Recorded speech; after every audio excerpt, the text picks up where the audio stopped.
ว่าตั้งชื่อตัวละครได้ดีอะเอาเป็นว่าเอเอาพระเอกเรื่องนี้เอาชื่อพี่จีละกันพระเอกเรื่องนี้เขาชื่อพี่จีใช่ไหมเขาเป็นชายเอาไป14เลยเอาอะไร14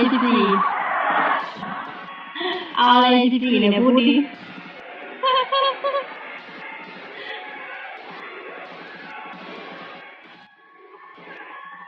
เดี๋ยวจะเล่านิทานก่อนนะจบนิทานก็น่าจะลงพอดีไป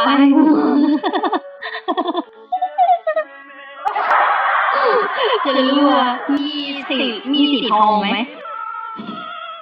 มีสีทองไหมเอาสีทอง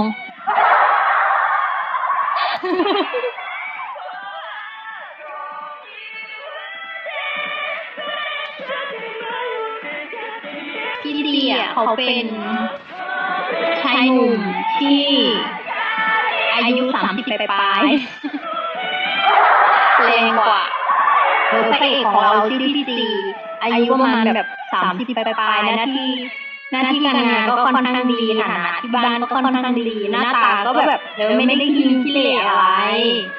แล้วพี่จีอ่ะเขาจะบอกว่าคือตอนแรกพี่จีเขามีแฟนพี่จีเขามีแฟนใช่ไหมอยู่แบบว่าแฟนอยู่ต่างประเทศแบบห่างกันพี่จีทำงานที่ไทยอะไรอย่างเงี้ยแล้วแบบห่างกับแฟนแล้วก็มีโมเมนต์ที่ว่าเหมือนงอนกันไม่ค่อยได้คุยกันแล้วก็มีช่วงที่แบบเหมือนห่างกันอะไรอย่างเงี้ยแล้วพี่จีก็ทักหาน้องสาวสมมติว่าชื่ออะไรดีน้องสาวสมมติว่าชื่อน้องมีแล้วกันน้องมีกับพี่จีก็ทักมาบอกน้องสาวว่าเนี่ยพี่มีปัญหาเรื่องความรักพี่แบบว่าห่างกับเมียช่วงนี้แล้วก็ไม่มีอะไรทำพี่เลยเล่นแอปหนึ่งเป็นแอปสีดำรูปตัวโน้ตแล้วก็พี่เจอกับสาวคนหนึ่ง